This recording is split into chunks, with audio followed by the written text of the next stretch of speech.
Assalamualaikum warahmatullahi wabarakatuh.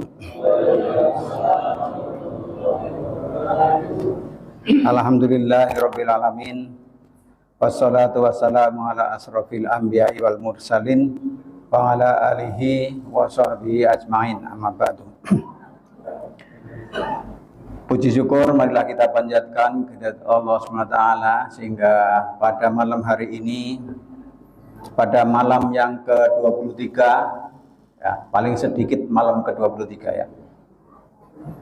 Jadi kita masih bisa diberi kesempatan oleh Allah untuk bisa melakukan kegiatan mengisi bulan Ramadan, yang pada malam hari ini insya Allah kita akan melaksanakan sholat malam di awal waktu, yaitu yang disebut dengan sholat tarawih. Jamaah sholat tarawih rahimahullah,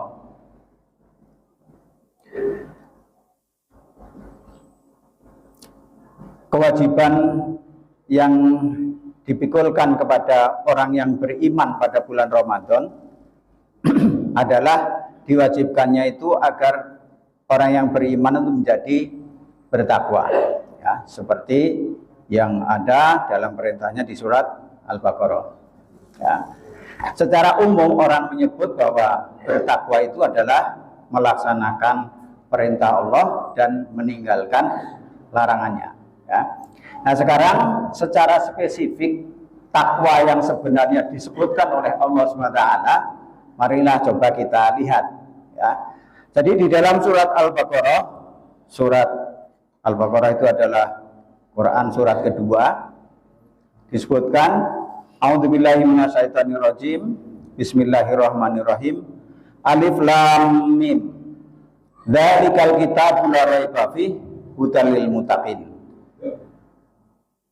Dengan nama Allah yang Maha Pengasih lagi Maha Penyayang. Alif lam mim itu Alif lam mim. Dzalikal kitabul la raiba fihi. Kitab Al-Qur'an itu tidak ada keraguan padanya. Hudal lil muttaqin, petunjuk bagi mereka yang bertakwa. Jadi yang disebutkan kewajiban orang beriman itu menjadi bertakwa di dalam kegiatan Ramadan atau tujuan Ramadan itu adalah harus lewat Al-Quran. Karena apa? Al-Quran itu adalah di sini sebutkan, ya, petunjuk bagi mereka yang bertakwa. Jadi mustahil orang yang mau bertakwa itu tidak membaca Al-Quran, mempelajari isinya, terus bisa jadi bertakwa. Ya. Katanya bertakwa itu adalah menaati perintah Allah dan menjauhi larangannya. Nah, taat dan larangan ini ada di mana? Di dalam Al-Quran ada taat dan larangan, di dalam hadis juga ada taat dan larangan. Itu dua-duanya harus diikuti. Nah sekarang kita coba, ya, takwa yang pertama itu, takwa yang diinginkan oleh Allah itu yang seperti apa? Yang pertama kita lanjutkan. Jadi dzalikal kitabul la raiba fihi hudal lil muttaqin, petunjuk bagi yang bertakwa. Lanjutannya, alladzina yu'minuna bil ghaib wa yuqimunas shalah wa mimma razaqnahum yunfiqun. Orang bertakwa itu yang apa? Yaitu mereka yang beriman kepada yang gaib. Yang pertama, ya. Yang kedua melaksanakan sholat, dan yang ketiga menginfakkan sebagian rezeki yang kami berikan kepada mereka. Jadi yang pertama adalah beriman kepada yang gaib. Beriman kepada Allah adalah termasuk beriman kepada yang gaib. Karena rukun iman kita adalah iman kepada Allah, ya, iman kepada malaikat, iman kepada Rasul, iman kepada takdir, ya, qada dan qadar, iman pada hari akhir, ya, itu iman. Dalam pengertian iman itu adalah diyakini, diucapkan dengan lisan, diyakini dengan hati, dan dilaksanakan dengan perbuatan. Ya, kegiatan iman itu tidak hanya iman percaya saja, tapi ya diucapkan dengan lisan, ya, diyakini dalam hati, dan dilakukan dengan perbuatan. Jadi Iman kepada yang gaib itu adanya Rasulullah, itu gaib.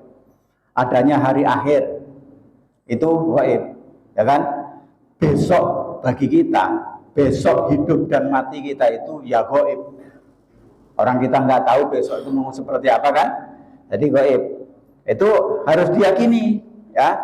Dan yang menentukan kehidupan kita itu sepenuhnya adalah Allah yang Maha Pencipta. Ya. Terus yang kedua, meyakini yang gaib. Yang kedua adalah melaksanakan sholat. Wa yuqimunas sholat, mendirikan sholat. Ya. Mendirikan sholat. Jadi setelah beriman, yang kedua mendirikan sholat. Jadi tidak ada orang bertakwa itu yang tidak sholat. Karena yang dihitung pertama adalah sholat. Ya, kita tahu sudah sering dikatakan bahwa sholat adalah bisa menjauhkan diri dari perbuatan keji dan mungkar. Innas sholata tanha 'anil fahsya wal mungkar. Ya. Nah, sekarang sholat kita dalam satu hari satu malam itu terdapat 17 rakaat. Ya, Isya itu 4, subuh 2, maghrib 3, terus zuhur 4, asar 4. Semuanya 17. Setiap satu rakaat atau setiap rakaat sholat itu selalu ada bacaan, rukun bacaan itu adalah apa? Al-Fatihah. Al-Fatihah ya. Nah sekarang kita lihat yang kita baca di Al-Fatihah itu apa sebenarnya. Kenapa? Karena mendirikan sholat berarti yang kita baca itu kita pahami. Karena dalam sehari semalam itu minimal kita kalau tanpa sholat sunnah itu 17 kali menyatakan Al-Fatihah. Nah sekarang kita coba isi Al-Fatihah itu apa.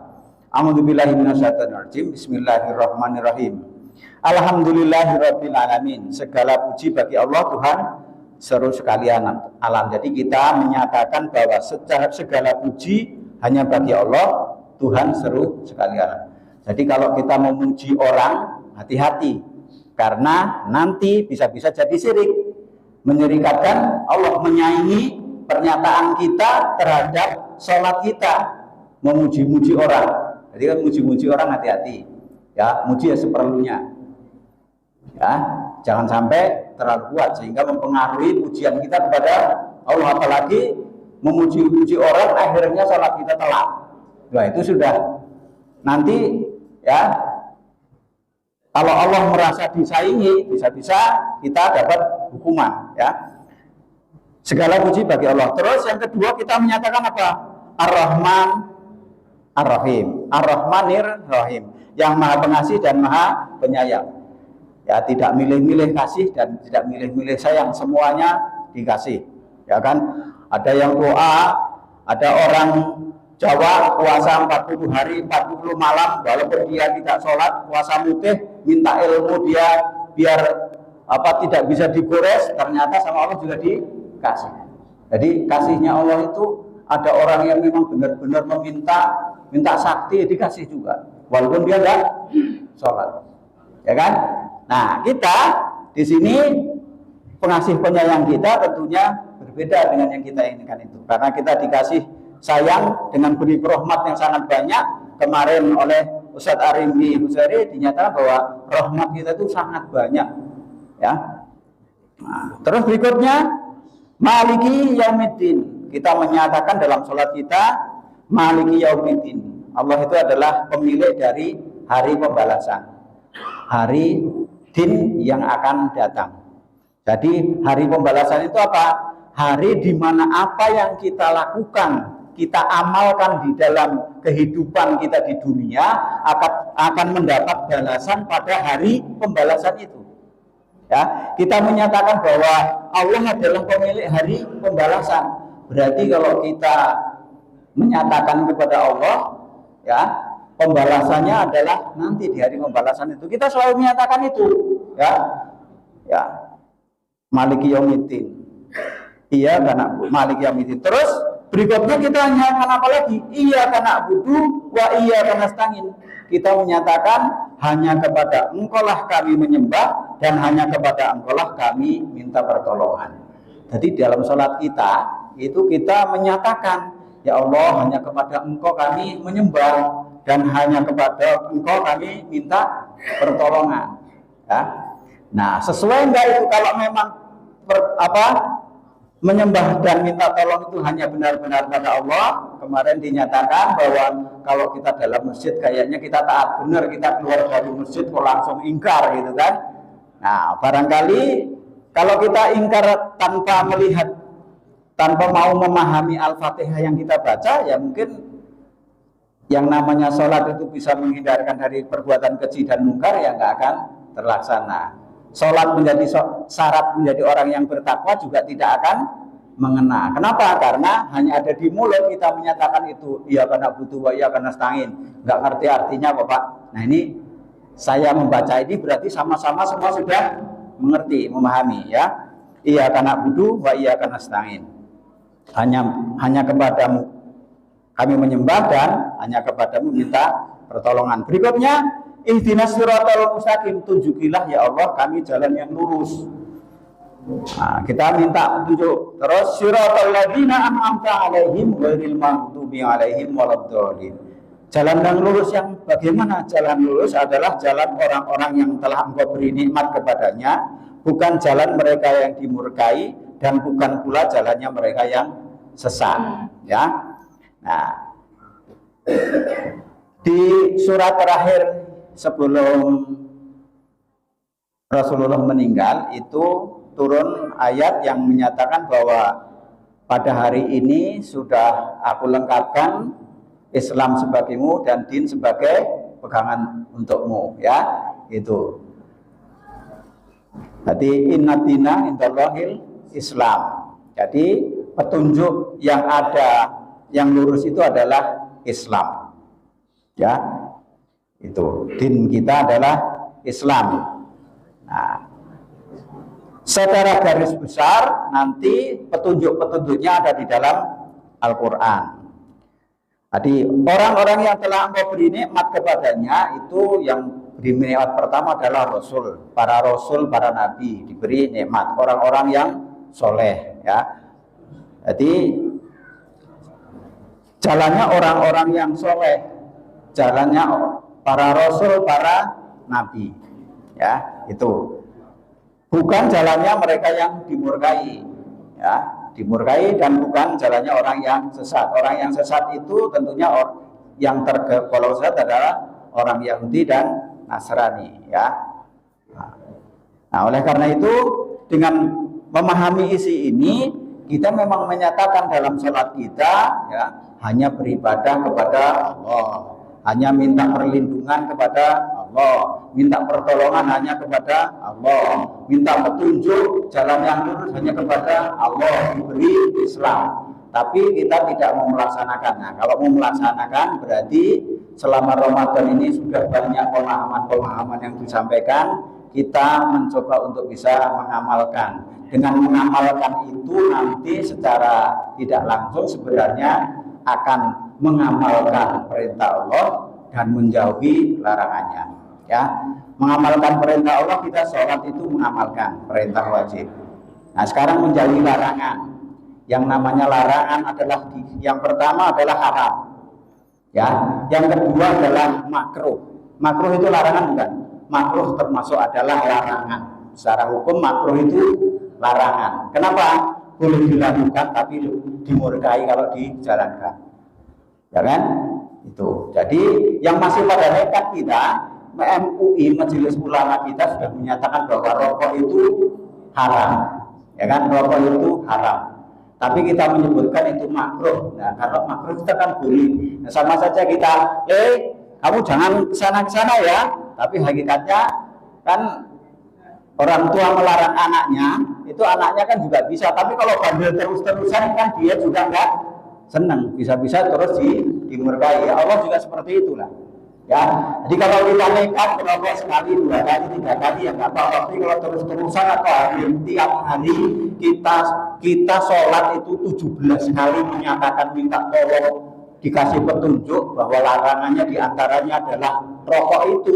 rokok itu nggak ada manfaat, kan sudah dikasih label merusak, ya, tidak aman bagi dia, tapi masih nekat juga, ya, sampai-sampai MUI menyatakan bahwa itu haram. Tapi kalau kita masih nekat saja, ya berarti kita nekat melanggar Al-Fatihah yang kita baca pada setiap kita sholat. Jadi nggak mungkin kalau kita masih seperti itu, kita akan mendapatkan yang namanya tadi innas sholata tanha anil fahsya wal munkar. Jadi nggak mungkin sholat kita akan menjauhi dari perbuatan keji dan munkar. Karena perbuatan keji yang kita lakukan pertama adalah merokok, merusak diri kita sendiri. Itu kan keji, kita keji terhadap diri kita sendiri, bukan?